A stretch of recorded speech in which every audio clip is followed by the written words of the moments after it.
A paz, meus amados, tudo bem? Mais uma vez estou aqui para juntos estudarmos mais uma vez um pouquinho da palavra de Deus.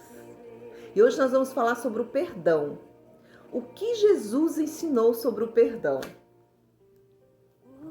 Jesus, quando ele esteve aqui na terra, na sua peregrinação, ele praticou muito perdão. E vamos ver o que ele nos ensina, o que ele nos pede para fazermos hoje. Vamos lá?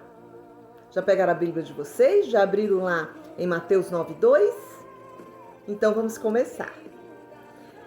Jesus praticou o perdão de modo abrangente em seu ministério terrestre. Ele diz: dezenas de vezes estão perdoados os seus pecados. Está lá em Mateus 9:2. Mas em Lucas 5:20, complementa: mesmo na hora da morte, sofrendo o tormento da crucificação, sua oração foi: Pai, perdoa-lhes, porque não sabem o que fazem. Confirma lá em Lucas 23:34.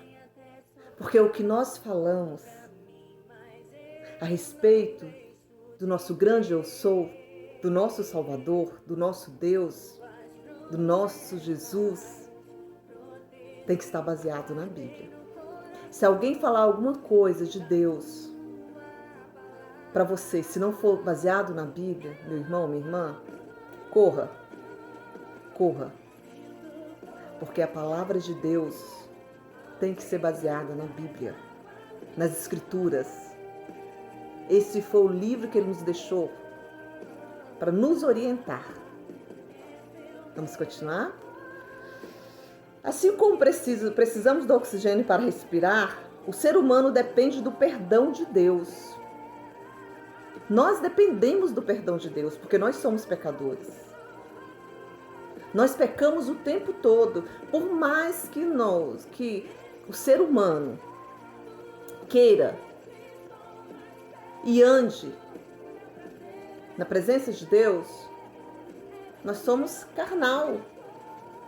Nós pecamos e às vezes nós pecamos sem nem perceber.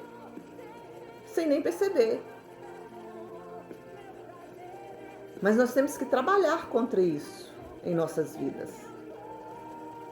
E é por isso que eu estou aqui, conversando com vocês e falando com vocês sobre o perdão.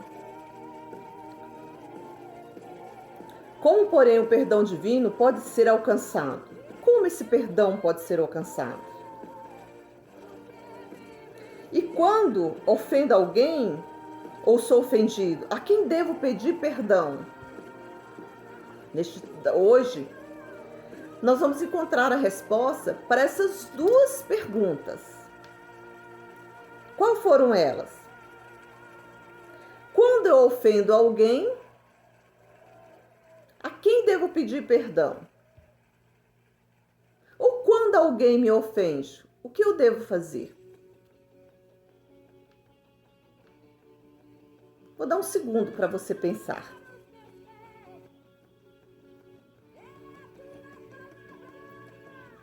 Para responder essa pergunta, eu vou te fazer outra. Em que situação nós, como seres humanos, nos encontramos hoje? Vamos lá em Romanos 3:10-23. Olha só o que Deus diz para nós. Como alguém que pode ser justo diante de Deus? Como? É unicamente por meio de Cristo que alcançamos harmonia com Deus. Mas como devemos chegar a Cristo? Como devemos chegar a Cristo? Muito faz hoje a mesma pergunta que a multidão fez no dia de Pentecostes, quando, convencidos do pecado, clamou: que faremos? Lá em Atos 2:37. A resposta de Pedro foi: arrependei-vos. Noutra ocasião diz: arrependei-vos e convertei-vos para ser cancelados os vossos pecados. Então, o que eu faço para tirar de mim esse pecado? O que eu faço para render ao Senhor o que eu faço de errado, para entregar nas mãos dele, para que ele possa me perdoar? Eu tenho que confessar. Claro, nós temos que evitar o tempo todo de fazer as coisas ao contrário ao desejo de Deus. Mas se nós fazemos, nós temos que imediatamente ter consciência do nosso erro e correr até ele e confessar os nossos pecados. Então, a primeira coisa que nós temos que fazer é confessar os nossos pecados a Deus. Davi, ele pecou contra Deus também. E eu quero falar para vocês hoje o que foi que ele fez quando ele pecou. Está lá em Salmos 51, 1, 2 e 10. A oração de Davi, depois do maior erro de sua vida, ilustra a natureza da verdadeira tristeza pelo pecado. Seu arrependimento foi sincero e profundo. Ele não fez nenhum empenho por atenuar a culpa. Não foi o desejo de escapar ao juízo que lhe inspirou a oração. Davi reconheceu enormemente a sua transgressão. Viu a contaminação de ser e do seu ser e sentiu nojo do pecado. Não suplica unicamente o perdão, mas também um coração puro. Desejava a alegria da santidade, de estar mais uma vez na harmonia de Deus. Meu irmão, nós temos que viver isso. Nós erramos, nós pecamos. Devemos evitar. Nós devemos pensar o tempo todo, meditar o tempo todo o que é pecado. Se nós vivemos uma fé viva com Deus, automaticamente a gente vai estar nos desviando o tempo todo dos caminhos que nos afastam de Deus. Mas se acaso você cair em tentação, você ainda tem uma chance. A chance de pedir perdão para Deus. De pedir remissão dos seus pecados. De pedir purificação a Deus.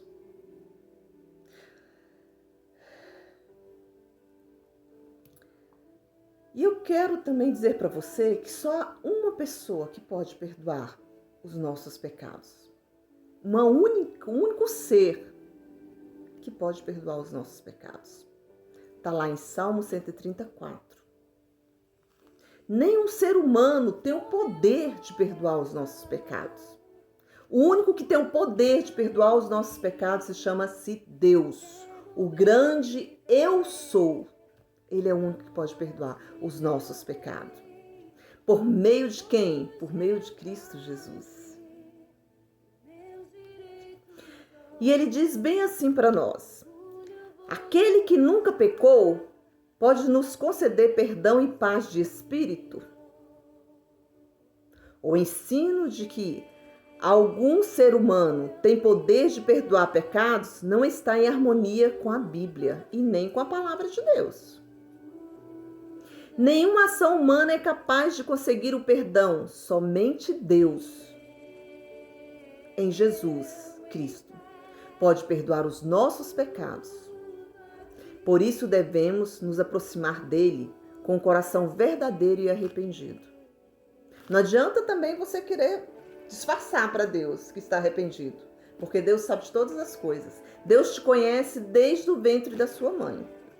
Ele já sabe tudo que você ia falar ou que você vai falar antes de você pensar, antes de sair da sua boca. Então, se pôs na presença de Deus, seja verdadeiro. Deus, ninguém engana Deus. Ninguém engana. Embora tem muitos ainda que acreditam que quando está fazendo uma coisa errada, Deus não está vendo. Mas não existe nada em cima dessa terra que não seja ouvida, enxergada por Deus.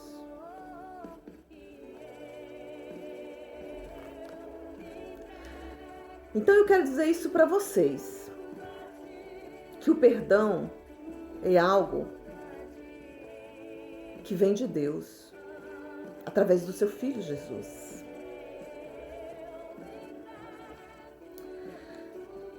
Mas eu quero também falar para vocês o que é necessário, segundo a Bíblia, a palavra de Deus, para alcançarmos a remissão dos nossos pecados. Eu preciso falar isso para você. Eu gostaria que você prestasse bem atenção no que eu vou te falar agora. Abre sua Bíblia lá em Atos 2:38. Vai estar nos dizendo assim: o arrependimento é a primeira condição para o pecado. Olha o que eu falei para vocês acima. Contudo, muitos não vão a Cristo, porque ainda não se sentem arrependidos. Muitos, às vezes você peca e você não se coloca no lugar do pecador. Não, eu não vou lá pedir perdão para ele, não foi eu que errei, não foi eu que fiz, foi ele que me magoou primeiro. Se eu magoei ele, foi porque ele me magoou. Não importa quem magoou quem. Por você e pelo amor de Deus e a fé que você tem nele, você tem que perdoar. Você tem que perdoar, não tem para onde correr. Você vai jogar sua salvação fora por coisas tão banais, tão pequenas?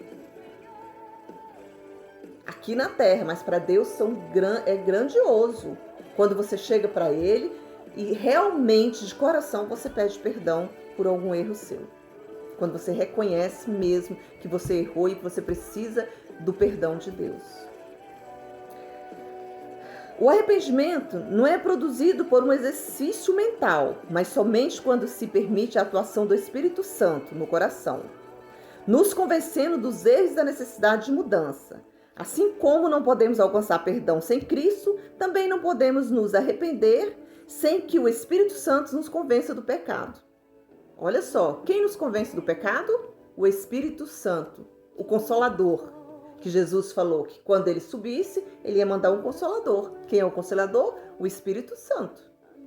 Nós temos que estar bem atentos com isso, tá? Podemos nos arrepender, não podemos nos arrepender sem que o Espírito Santo nos convença do pecado. Se você não estiver convencido que você pecou, não adianta, né? Pedir perdão. Eu pedi perdão para Deus, mas eu sei que eu não errei. Eu sei que eu não tenho culpa de nada. Tem que ter muito cuidado, meu irmão. Depois de arrependido, o que o pecador deve fazer? Olha só, vamos lá em João 1:9. Depois de pecar, né? Depois ele pecou, está arrependido, o que ele deve fazer? O que nós devemos fazer? Uma vez arrependido, devemos apresentar a Deus nossa confissão de modo claro e específico. Se fizermos isso, seremos lavados por Jesus e seu sangue nos purificará de toda injustiça. Somente Ele pode realizar essa obra. Cristo derramou seu sangue precioso para nos purificar, porque não pode haver remissão de pecados sem derramamento de sangue. Está lá em Hebreus 9:22. Medite bem nessas palavras que eu estou falando para vocês. Aí eu pergunto para você, que condição Jesus apresentou para o perdão de nossos pecados? O que ele pediu para que nós pudéssemos fazer? Olha só, após terminar a oração, Jesus ainda declarou: se porém não perdoardes aos homens as suas ofensas, tampouco vosso Pai vos perdoará as vossas. Está lá em Mateus 15. Quem não está disposto a exercer a misericórdia para com o que lhe ofende, não pode obter misericórdia de Deus. E egoísmo humano deseja o perdão divino sem estar disposto a oferecer o perdão às outras pessoas. Então você quer ser perdoado, mas você não quer perdoar ninguém. Nós temos que ter muito cuidado com isso. Porque se eu quero ser perdoado, eu não vou perdoar. Irmão, se você quer ser perdoado, você tem que abrir a mão e perdoar. abrir esse coração e perdoar. Quantas vezes devo perdoar quem me ofende? Olha só isso aqui. Está lá em Mateus 18, 21 e 22. Os mestres antigos limitavam o exercício do perdão a 3 ofensas no máximo. Pedro, que professava seguir os ensinos de Cristo, ampliou até 7 números que indica perfeição. Cristo, porém, ensinou que nunca devemos nos cansar de perdoar. Não, até 7, ele diz, mas até 70 vezes 7. Devemos perdoar aqueles que nos ofendem tantas vezes quanto a Deus nos perdoa. Toda vez que você peca, toda vez que você faz algo que não é do agrado de Deus, se você vem a Ele em arrependimento, com o coração realmente quebrantado, Ele não te perdoa? E por que você não pode perdoar o seu irmão? Por que você não pode perdoar a sua irmã? Que egoísmo é esse? Que nós queremos ser perdoados e nós não podemos perdoar. Nós temos que ter muito cuidado, meus amados. Muito cuidado. O que nós não queremos para nós não queremos para o outro. Mas o que nós queremos de bom, nós também queremos de bom para o outro. Se eu não quero algo ruim para mim, eu não quero para ninguém. Mas se eu quero algo bom, eu tenho que espalhar isso para o próximo. Então, a conclusão que eu chego nesse estudo nosso, que somente Jesus tem o poder de perdoar nossos pecados, por isso podemos nos aproximar dele com confiança para recebermos o alívio que tanto precisamos. Contudo, muitos esperam merecer a graça e o perdão de Deus tentando fazer boas ações. Não reconhecem sua pecaminosidade e incapacidade. Somente quando descobrimos que não possuímos nada de que nos qualifica para o céu, o Espírito Santo cria em nós um desejo de mudança. Meu irmão, nós temos que aprender a conhecer a nossa pecaminosidade e incapacidade, para que Deus haja em nossa vida, para que o Espírito Santo haja em nossa vida, para que Ele venha nos aperfeiçoar. Nós temos que pedir sabedoria a Deus o tempo todo. Eu tenho um carinho enorme por Salomão, porque ele foi um homem que ele não pediu nada para Deus, a não ser sabedoria, paciência, amor ao próximo. Mas as demais coisas todas foram acrescentadas na vida dele. E eu creio que se você fizer o que eu estou dizendo para você, se você aprender o que eu estou passando para você hoje, você pode ter certeza, meu amado e minha amada, que em todas as áreas da sua vida Deus vai agir. Que Salomão foi um homem que só pedia sabedoria a Deus. E, no entanto, ele foi honrado em todas as suas áreas da sua vida. Todas. Salomão é considerado um dos homens mais ricos da Bíblia. Ele não pedia nada para Deus, mas Deus acrescentava. Cada vez que ele pedia sabedoria, cada vez que ele pedia paciência, que ele pedia perseverança, que ele pedia amor para ele aprender a amar mais o próximo, que ele pedia perdão para Deus, Deus ia acrescentando bonanças e bonanças e bonâncias. E é isso que eu quero que Deus acrescente em sua vida. Ame a Deus sobre todas as coisas. Que quando você coloca sua prática em fé, quando você começa a amar a Deus acima de todas as coisas, o restante é consequência. Meu amado, minha amada, eu espero que esse estudo tenha acrescentado muito na sua vida. Que Deus te abençoe ricamente e até o nosso próximo encontro. Um grande abraço e a paz do Senhor.